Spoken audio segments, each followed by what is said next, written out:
Ahoy everyone, I welcome you all to my channel of BIOTUBER. So today we are going to start a new chapter that is cell, the unit of life. So Deinagoru, let's start. So what do you mean by cell? So cell বিষয়ে জানাৰ আগতে আমি সেই চেপ্টাৰটোত পঢ়িম চেলৰ বিষয়ে. What do you call the subject where we study about the structure of the cell? So Deinagoru heading দিয়া cytology. CYTOLOGY, cytology. What is cytology? Cytology মানে হৈছে study of cell structure. Study of cell structure is called as cytology. So cytology মানে হৈছে the subject where we study about the cell structure. So cell structure বুজিলো, but cell কি? What is cell? So cell হৈছে cell is the, according to তোমাৰ class 6, 7 বা 9, 10 এটো definition পাইছিলা. Cell is the building block of our body. Cell is the building block of our body. But what do you mean by building block? So example দিছো, যেনেদৰে তোমাৰ এটা building সাজোতে এটা এটা ইটা মিলিছে, এটা এটা ইটা এনেকৈ মিলি মিলি গৈ গৈ গৈ গৈ এটা বৃহৎ অট্টালিকাৰ যেনেকৈ সৃষ্টি হৈছে, এই গোটেই বৃহৎ অট্টালিকাটোৰ ইউনিট হৈছে এটা ইটা, এটা ব্ৰিক. সেই সকলো ব্ৰিকবোৰ লগ লাগি লাগি লাগি লাগি তোমাৰ এটা ডাঙৰ বিল্ডিং ফৰ্ম হৈছে. ঠিক সেইদৰে আমাৰ যোনটো দেহ আছে, সেই দেহটোত তোমাৰ সৰু সৰু চেলছ লগ লাগি পেলাই তোমাৰ গোটেই দেহটো সৃষ্টি হৈছে. So ফাৰ্ষ্টত আমি ক'ব পাৰোঁ cell is the unit of life. যদি cell হয়, cellৰ পিছত কি হয় তোমাৰ a group of cell from tissue, and the group of tissue যেতিয়া লগ লাগে তেতিয়া হয় তোমাৰ organ, আৰু group of organs যেতিয়া লগ লাগে তেতিয়া তোমাৰ হয় organ system. কি? Organ system. Just wait a minute, let me rub the diagram first. This is for rough work, hope you understand this. So organৰ পিছত কি হয় তোমাৰ organ system ভাৰ দেংগে. Okay, then system or organ systemৰ পিছত বহুত organ system একেলগে function কৰি তোমাৰ কি বনায়, এটা কমপ্লিট organism মানে তুমি বা তোমাৰ যিকোনো এটা প্ৰাণী. চ' এই গোটেই অৰ্গেনিজমটো ফৰ্ম হোৱাৰ তোমাৰ উৎস কি হয়? চেল. চ' সেইকাৰণে চেলক কোৱা হয় তোমাৰ the building block of our body. এইটো তোমাৰ আগৰ ডেফিনেশ্যন. যদি নিউ ডেফিনেশ্যন বা তোমাৰ ষ্টেণ্ডাৰ্ডাইজ ডেফিনেশ্যনৰ মতে যাওঁ, চ' চেল হৈছে তোমাৰ is the structural and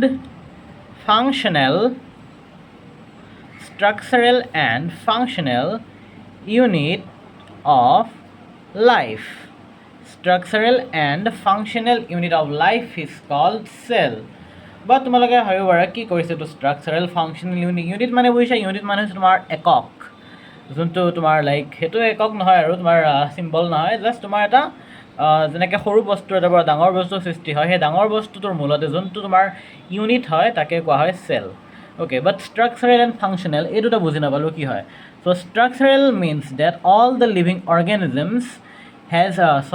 the organism is made up of cell. That's why it is called structural unit. আৰু functional unit বুলি কিয় কোৱা হয়? Functional unit বুলি এই কাৰণে কোৱা হয় কাৰণ anything less than a cell not have any independent existence. Cell নোহোৱাকৈ একো প্ৰাণীৰ তোমাৰ ইণ্ডিপেণ্ডেণ্টলি এক্সিষ্ট কৰিব নোৱাৰে. চেল নোহোৱাকৈ তোমাৰ কোনো প্ৰাণী জীয়াই থাকিব নোৱাৰে বা কোনো প্ৰাণী তোমাৰ এক্সিষ্টে কৰিব নোৱাৰে. চ' সেইকাৰণে চেলক কোৱা হয় the structural and functional unit of life. So' note it down, pause কৰা, নোট ইট ডাউন, 1 2 3 নেক্সট. এতিয়া আমি আহিছোঁ কিছুমান ইম্পৰ্টেণ্ট ডিস্কভাৰিজৰলৈকে. চাইণ্টিষ্টে কৰা কিছুমান important discoveries regarding this chapter. So' ফাৰ্ষ্টত আহিছোঁ ৰবাৰ্ট হুকে. চ' ৰবাৰ্ট হুকে তোমাৰ ফাৰ্ষ্ট টাইম চেল ডিস্কভাৰ কৰিছিল, but he discovered a dead cell. তেওঁ এটা বটলত থাকে, কিছুমান বটলৰ ওপৰত যে এটা কাঠৰ মূৰাইদি মাৰি দিয়ে, সেইটো কৰ্ক বুলি কয়. সেই কৰ্কটোত তেওঁ এক্সপেৰিমেণ্ট কৰি পেলাই চাইছিল যে এই কৰ্কটোৰ কিছুমান এনেকুৱা ষ্ট্ৰাকচাৰ থাকে হনিকম্বৰ নিচিনা, মানে মৌমাখিৰ বাঁহৰ নিচিনা কিছুমান ষ্ট্ৰাকচাৰ থাকে. তেওঁ সেইবোৰকে চেল বুলি কৈছিল. হি ডিস্কভাৰ্ড চেল, বাট এইটো চেলটো কি আছিলে? Dead cell. আৰু লিভেন হুকে তোমাৰ ডিস্কভাৰ কৰিছিল লিভিং চেল, জীৱিত চেল, জীৱিত কোষ, লিভিং চেলছ। আৰু ৰবাৰ্ট ব্ৰাউন ডিস্কভাৰ্ড ইয়ৰ nucleus. Nucleus. What is nucleus? Nucleus is the brain of the cell. সেইটো ডেফিনেশ্যন আগতে খাটিছিল বাৰু এতিয়া নাখালে, কাৰণ এতিয়া অলপ হাই ষ্টেণ্ডাৰ্ড তোমালোকে ডেফিনেশ্যন দিব লাগিব যদি এক্সামত আহে। Don't worry, I am here.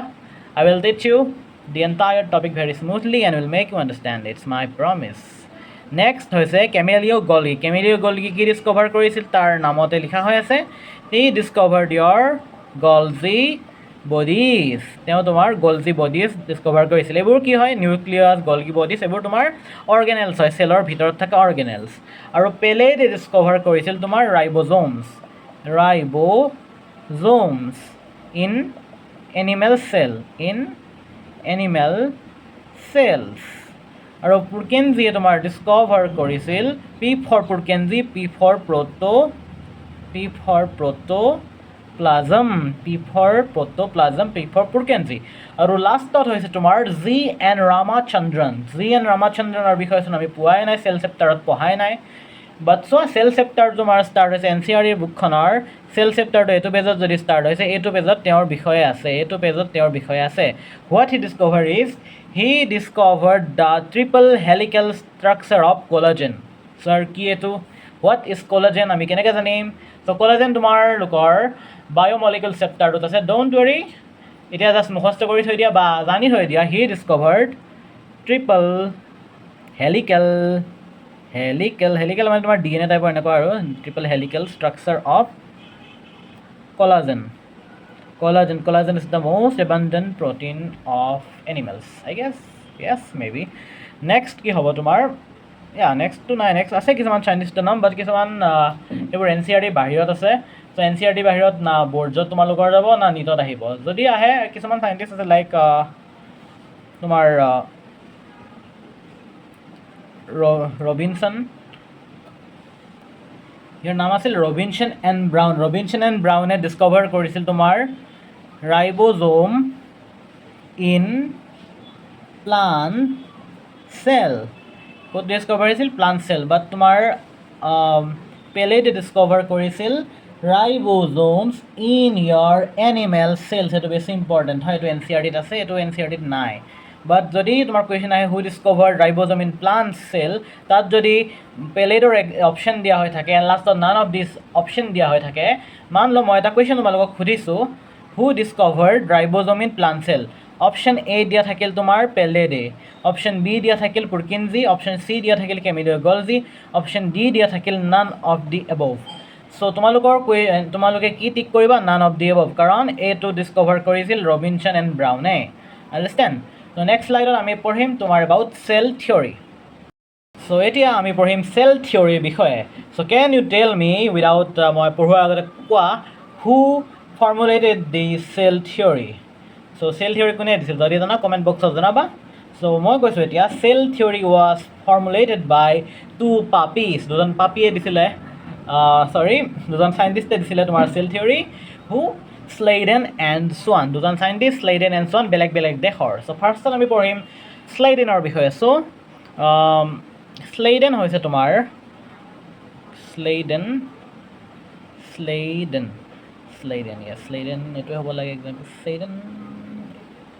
এটা এল এটা থাকিব, Schleiden he was from Germany. German shepherd হয়, not German Shepherd, he is German botanist.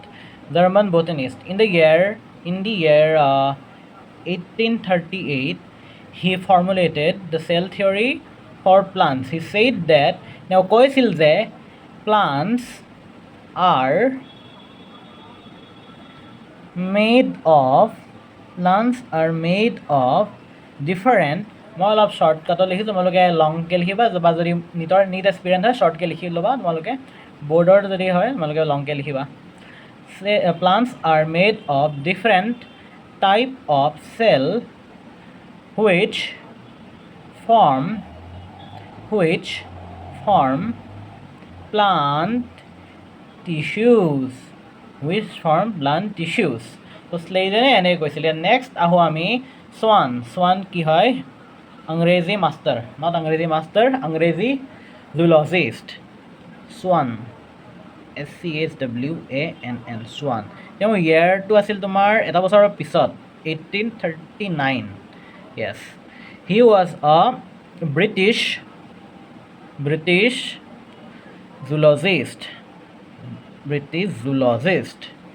জুলজিষ্ট মানে তেওঁ এনিমেলৰ বিষয়ে কৈছিল, ফাৰ্ষ্টত এনিমেলৰ বিষয়ে কৈছিল, তাৰপিছত আকৌ প্লাণ্টছৰ বিষয়ে কৈছিল। তেওঁ কৈছিল যে এনিমেল চেলত, এনিমেল স্পেলিঙে গ'ল মোৰ ভুল হ'ল, কি ভাবি আছোঁ জানো মই। So he stated that animal cells have a thin outer layer which is called as plasma membrane. Animal just এনেকৈ মনত ৰাখি দিয়া, তেওঁ এনিমেল চেলত প্লাজমা মেমব্ৰেইনৰ বিষয়ে কৈছিল। Plasma membrane, PM for plasma membrane. আৰু তেওঁ প্লাণ্টছৰ বিষয়ে এটা নিজৰ জ্ঞান দিছিল। তেওঁ কৈছিল যে চেল ৱাল টু প্লাণ্টছৰ ইউনিক কেৰেক্টাৰিষ্টিক হয়। কি? Cell wall is an unique characteristic of plants. Unique character, ইয়াত নধৰিব, unique character of plants. So তাৰপিছত তেওঁলোক দুইজনে মিলি Sladen and Swan both had given an hypothesis which states that number one,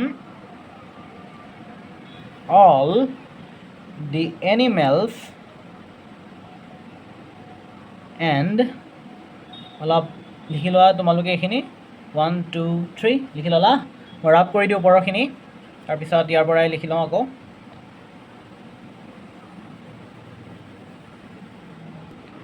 চ' এতিয়া আহিছোঁ, চোৱানে তোমাৰ এইবোৰ চব চেল থিয়ৰী যে লিখিছিলোঁ তাৰ বেচিছত নিজে এটা হাইপথেচিছ দিছিল। হাইপথেচিছ মানে কি হয়? তোমাৰ একো এক্সপেৰিমেণ্ট নকৰাকৈ নিজৰ মনেৰে এটা থিয়ৰী দিয়া, তাকে কোৱা হয় হাইপথেচিছ। চোৱানে হাইপথেচিছ দিছিল, দিছিল যে all the animals and plants are composed of cells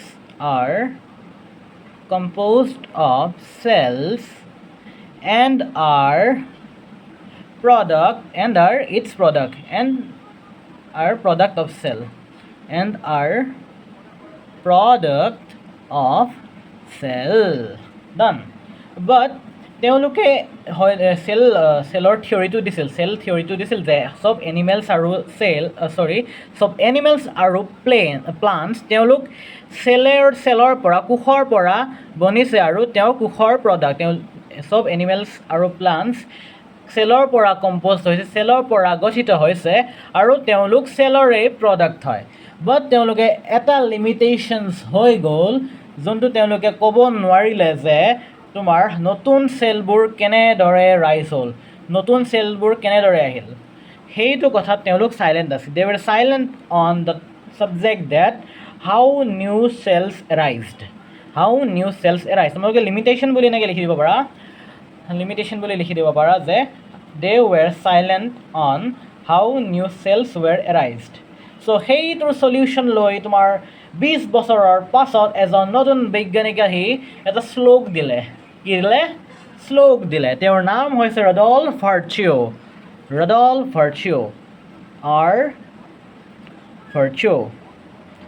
on the year 1855 তেওঁ এটা শ্লোক দিলে। তেওঁ চেল থিয়ৰিটো মডিফাই কৰিলে। He modified this cell theory and he stated that, লিখা তোমালোকে, he modified the cell theory and he stated that omnis cellula e cellula।